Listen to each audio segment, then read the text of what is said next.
qué mejor día de viernes que comenzar este espacio de noticias con una buena nota, como la que nos va a acercar, a comentar, a platicar, a informar Javier Chávez. Y es que va a hablar sobre los niños de Ciudad Juárez.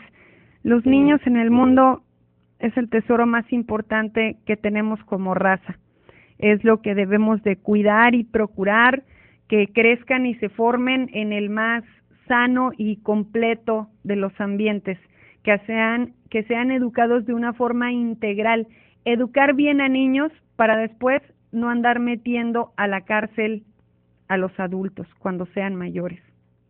Entonces, es importante desde ahora, que son tiempos difíciles para cualquier sociedad en el mundo, para unas más que otras, pero para esta, la mexicana, complicado, es un panorama complicado.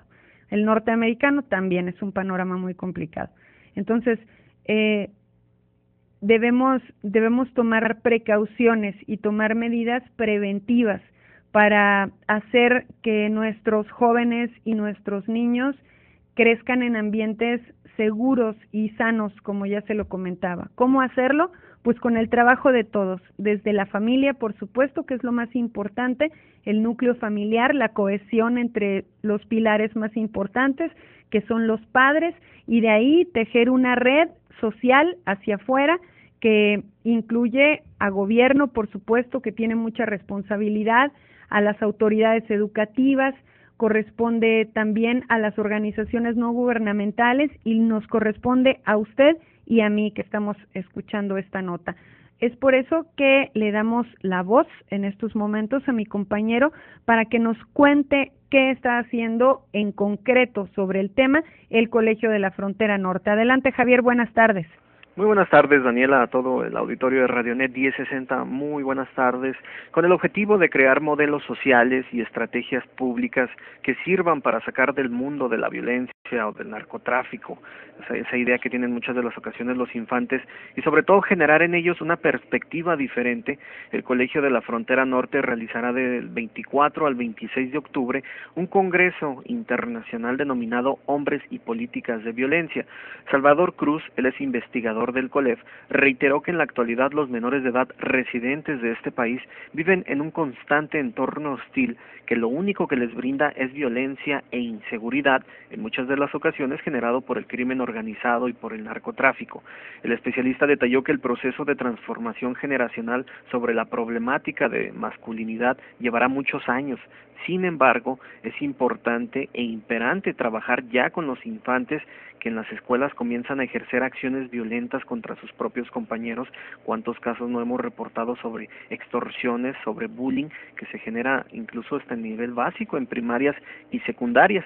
El investigador aseveró que como sociedad hasta hoy solo hemos visto los primeros efectos de la violencia provocada por la llamada lucha contra el crimen.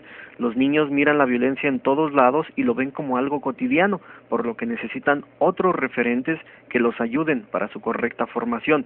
El norte del país aún está muy arraigado lo que es el machismo, Daniela, donde al hombre desde muy pequeño se le vincula con el uso de armas de fuego, a no atenderse médicamente y no expresar sus emociones.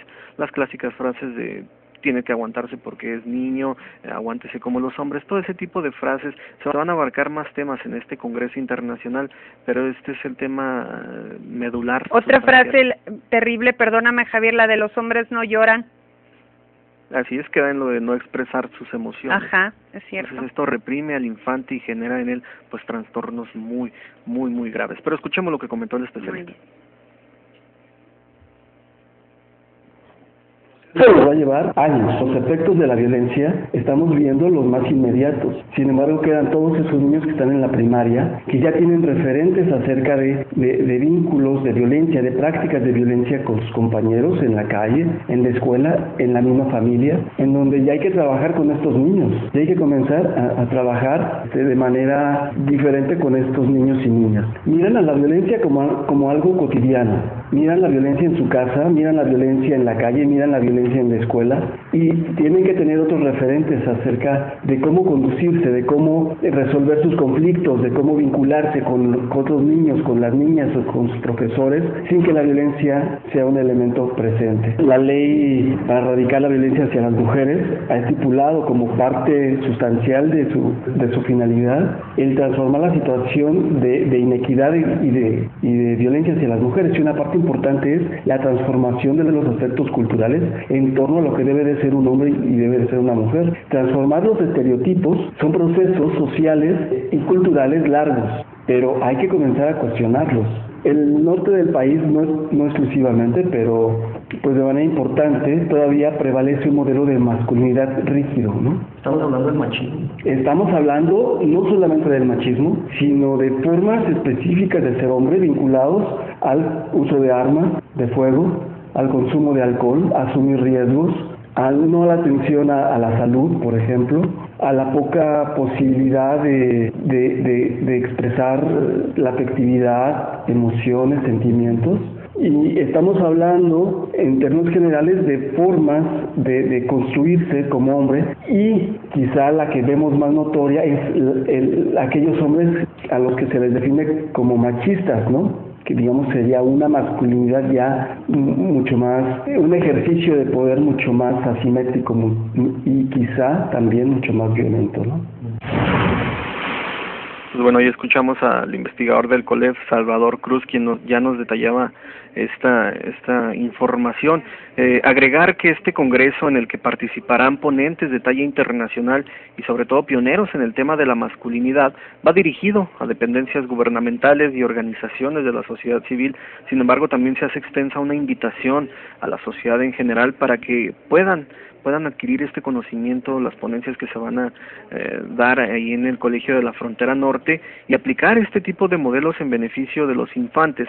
La masculinidad, de acuerdo a lo que daban a conocer ahí los especialistas, abarca muchos rubros, sobre todo cuando está de lleno lo que es el tema de los hombres. Sin embargo, ahora tratan de tocar este tema tan importante que es el de los infantes, es el que más llama la atención y el cual darán a conocer. También ellos esperan mucho la visita de directivos de escuelas, de docentes, de la plantilla educativa, para que acudan a este congreso internacional denominado Hombres y Políticas de Violencia, para que las ponencias que ahí se den, Daniela, pues puedan adquirir ese conocimiento y crear modelos sociales, estrategias políticas públicas que puedan aplicar en las escuelas, y pues bueno, de cierta manera pues resarcir todo este daño que ha generado la violencia, no solo en Ciudad Juárez y en Chihuahua, sino en todo el país. Qué importante. ¿Cuánto cuesta esto, Javier? Mira, hay un costo de recuperación. Para la sociedad en general es de 300 pesos. Ajá. Para los estudiantes es de 100 pesos. Ya en dependencias gubernamentales y organizaciones, pues bueno, ellos ya se han arreglado de otra forma, pero esos son los costos de recuperación, sobre todo por los ponentes internacionales que van a venir. Ellos daban a conocer y se jactaban mucho de una ponente internacional proveniente de Australia, no recuerdo el nombre, pero ella, de acuerdo a lo que aseguraban, ella es pionera en el tema de la masculinidad.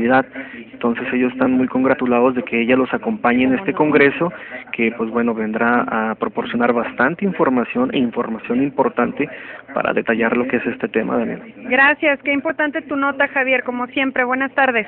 Buenas tardes. Qué interesante, ¿eh? Me llama muchísimo la atención que venga desde tan lejos, literalmente desde el otro lado del mundo, para hablar de temas tan sensibles como estos, como el de la familia. Y es que la grande mayoría de los problemas por los que nos quejamos el día de hoy son problemas que nunca fueron atendidos por las familias en la educación de sus hijos. Temas como el machismo. Es increíble que esto siga sucediendo. Pasa en todo el mundo, pero sobre todo en países latinoamericanos como el nuestro, en los que hasta se celebra que no haga nada el varón en la casa, por ejemplo, y se le enseña a los niños, a las niñas, sobre todo a los niños y a las niñas, a los dos, se les enseña a que no, pues sírvele a tu hermanito porque tú eres la mujer, o nada más puede estudiar uno por la cuestión económica, pues entonces él que es hombre, hágame favor, tenemos que romper esos esquemas. Tenemos que cambiar, dar ese gran paso, ese gran salto a la modernidad, pero no quiere decir que una ciudad sea moderna si todos traemos carro. No, eso no quiere decir. Si hacemos menos a los indígenas, por ejemplo. No, eso tampoco. Si usted se cree de la JAI y ya desprecia a los pobres, no, eso tampoco es modernidad. Nada de eso. Traer un celular de los nuevos, tampoco, eso no tiene nada que ver. Modernidad es pensar hacia adelante, pensar por el otro, ser empático, pensar por los demás. Eso quiere decir ser moderno, es respetar los derechos humanos, respetar el espacio del otro, la manera de pensar, de lo que dice, aunque uno no esté de acuerdo. Eso es ser moderno. Nosotros queremos una ciudad moderna y el machismo, por supuesto, que no cabe en la modernidad. En un México moderno, el machismo no cabe en la modernidad.